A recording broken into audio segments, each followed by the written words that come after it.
Good morning guys. Nandito tayo sa school ng aking anak.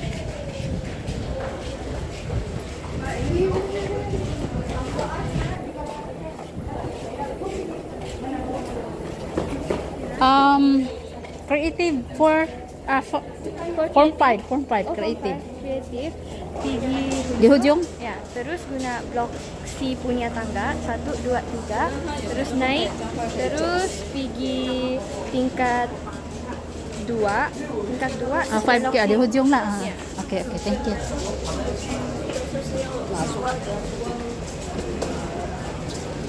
Ayan guys, pupunta tayo doon sa classroom ng aking anak. Ito yung ano nila school dito sa loob. Kuha na naman tayo ng report card. Kasi ang report card dito kailangan ibigay talaga sa mga parents, hindi sa mga anak or guardian ibibigay.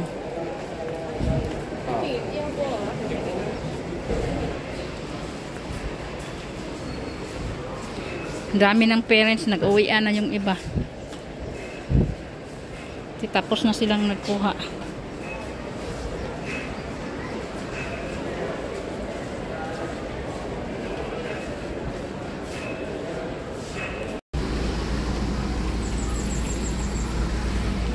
my school. Ha? Post it on YouTube.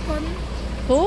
Don't post it on social media. Social media pa dyan. Only the cars, I Hey, think. my school doesn't allow that. Nothing pick ano inside. I thought it's your ako. Hey guys, magandang hapon. Nandito na pala ako sa bahay. Galing ako doon sa school ng aking anak. Ay, sandali. Magkuha lang ako ng plastic pala. Kasi may namatay na pigeon ba? Namatay yung binili ni madam na pigeon. Ano kasi yun? Iwan ko. Ang tawag doon. Binili ni madam ang pigeon para sa pamahiin nila ba na pagkatapos niya binili, pinadasalan, dinasalan, pagkatapos dinadasalan, dinala dito sa bahay, dinadasalan na naman niya. Tapos pinakawalan. Ngayon, 4 yun, 4. Ang nangyayari sa 4 na pigeon na yun, 3 lumipad na, ang isa naiwan. Tapos mga madam, hindi ko kasi alam yun sa mga paniniwala yun ng mga Chinese ba na every month of August, which is goose month daw, ganun. Magpapalipad talaga yun sila, pero hindi ko kasi yun napansin sa asawa ko dati. Siguro ginawa ng asawa ko pero hindi ko lang nakita, pero hindi ko talaga na-obserbaran sa asawa ko. Kaya ngayon ang natira dito 5 days na dito sa bahay, sa likuran. So hindi siya lumalabas. Ngayon nag-video talaga ako para ipakita sa inyo. Sandali, pakita ko sa inyo guys kung anong nangyari. Ayaw niyang kumain, binigyan ni madam ng pagkain dyan kanina. So, napansin ko na siya habang tumatagal, habang everyday lagi ko siya na-check. Dito na siya naglilibot dito. Tapos dito siya natutulog. Ang daming anyang tae dito. Ayan. So may nilabahan pala ako dito. Kunting damit, basa pa. Hapon na. Basa pa rin. So ngayon, nahanap ko dito. Wala akong nakita.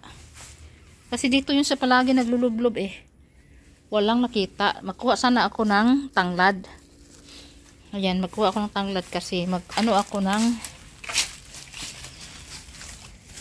mamaya. Magtinula ako ng isda. So dito, na kayo ha. Ay, naku, pahirapan ang vlogger pa more. Pahirapan tayo. Yan, nakuha na akong tanglad.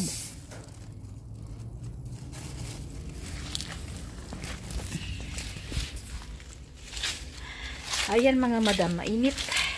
So, ilapag ko muna itong tangla dito. Tapos sabihin ko kay madam, isin ko ni madam anong nangyari. Diyan muna yung tanglad. Ngayon, dalhin ko na kayo doon sa ano ha. Ay, Diyos ko Lord, tabang mananabang. Ayan, sa taas mayroong ano salag. Anong salag sa Tagalog Basta may nest na ng mga ibon dyan. Ang daming ibon kasi dito. Tabang. Goy. Ngayon guys, hinanap ko yung ano, dito lang pala patay na ang pigeon na parang manok. Diyan siya. Bakit siya nakaganon? Parang pinipilit yung sariling lumabas pero hindi siya makalabas kasi hindi na pala siya nakakalipad kasi mahaba itong bakod. Mamatay na lang siya dyan. Picturean ko siya kasi isin ko kay madam. Ayan mga madam. O diba?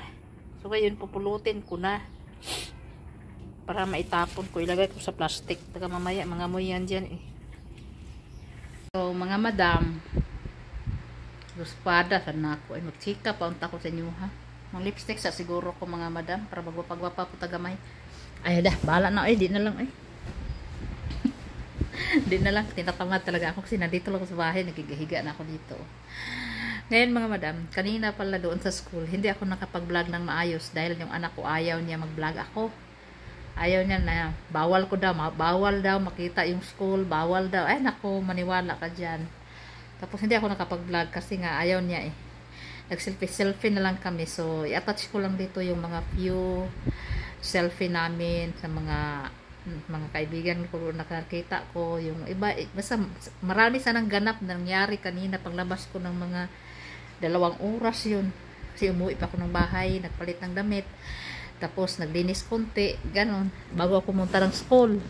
Kasi hindi ako dumiretso sa school mga madam kasi masyadong traffic. So umuwi muna ako ng bahay, naglinis muna ako sa mga kwarto, nagwalis-walis. And then, namimit ko yun doon. Mga nanay din ba? So kanina, nagkuha lang man kami ng report card. Tapos, yun, bumalik agad ako dito sa akin trabahoan alas 10 ng umaga. Lumabas ako ng 8 o'clock. Bumalik ako alas 10. So, hindi ako nakapag-film ng maayos kasi pagdating ko sa bahay, naglinis ako agad kasi hindi ko sinasayang yung oras. Ay, nako. Ang dami sanang ganap. Kaso lang, yun na nga, pag ang anak kong kasama ko, napaka-kg. Pareho lang sila ng daddy niya, napaka-kg. So, insert ko na lang yung mga ano namin dito, mga selfie kanina. Ayan, dito. Yan na. Panoorin nyo na lang dyan.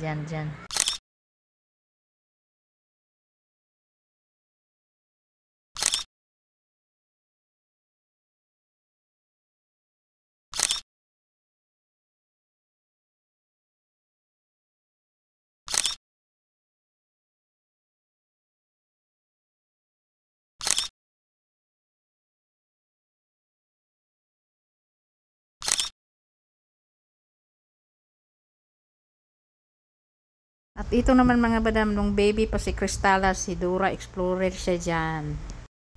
Ito naman mga madam, ang family picture namin nung 8 years ago pa.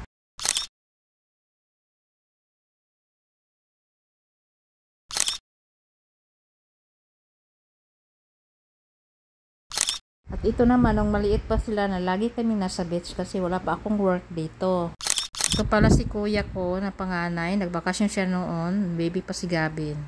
Ito naman si Gavin. Nung 3 days old pa lang siya. Kasamang atin niya. Tulog na si Lolo. Habang nagbabasa ng news. Ayan mga madam. So, buksan natin itong gate. Dahil habang nag-i-edit ako mga madam. Kasi wala na akong ibang madugtong na video. Kaya pinagludugtong ko na lang yung ibang mga pictures, mga selfie. So ngayon, tumawag kanina yung aking Gavin. Ang dawin na daw sila papunta dito. Buksan na natin ang pinto kasi anak saya, datang. Kasi nandito na sila, ang dawin na. Nandito na nga talaga mga madam. Ayan na. Hinatid na. Friday kasi tayo ngayon mga madam. Every Friday ng hapon, nandito na yan si Gavin sa akin. Hatid na yan siya ng daddy niya.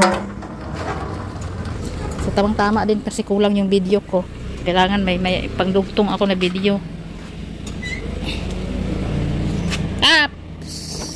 Ay, boy, the bag is so big. Why so big the bag? The drawing book. Why so many? Why so many things? Kung mapinda rumah sudah? No more other bags there, man. The small. Sige na.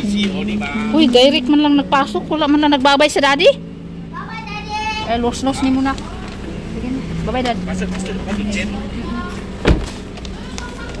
Bye-bye, daddy. Take care. Yan na si daddy. Balik na yan siya kasi mayroon na siyang mamayang busy yan siya mamaya sa kanyang temple. Si Gabi naman nandito nagatisingi lang dagway mga madam. So hanggang dito na lang. Ang init sa labas pero yung nilabahan kong damit hindi natuyo. Hindi ko alam kung bakit. Ayan tumubo na naman yung mga grass dito. Yan, nag-start na naman siya. Nag-green na naman. Mahaba na naman. Ay, wala pa ako sa mood. Magbunot-bunot mga madam. So hanggang dito na lang muna yung ating vlog. Daming bit-bit ni Gabin. Mga drawing box. Mga box ang laman. Mga box ang laman ng kanyang bag. Ang laki. Ang laki ng eco bag. Pagdating niya dito, diretso yan siya higda. Diretso yan siya higda dyan. Habang nakahawak sa cellphone, walang ginagawa kundi mag-cellphone. Wala boring talaga Wala tayong magagawa dito mga madam Ganun ang buhay dito. So yan si Lolo, maghapon lang yan siya dyan. Ganyan hanggang makatulog yan siya. Hanggang 24 hours, ganun lang yan talaga siya. Ito namang isa, napuno ng kagat ng lamok ang mukha. Waiting, nagstanding man imong hair. Mom. Very noisy imong phone. Very heavy your bag, anak. Yung sama niyo, Ha? What's the inside of your bag? Yan, mamaya ha. You have to drawing ha. I got the big one. What you really bring? Yeah. I told you no need to bring. Yan. Why so many chocolate na naman? Why so noisy that one? Minimize that one. I don't like. I'm vlogging. What's the other one? Ay, Diyos ko, kalaki sa bag mo Gabin. You should bring the smaller one. Si Daddy kan ada banyak bag di sana di rumah, dia tidak bawa. Ayan, kasi mayroon niya siyang homework kasi nag-drawing. What you the color letter? Ito pala yung bagong bili ko na sa kanya. So mga madam, hanggang dito na lang muna yung ating vlog for today's video. Bye-bye. Bye-bye na muna. Bye-bye na. Bye. Lami.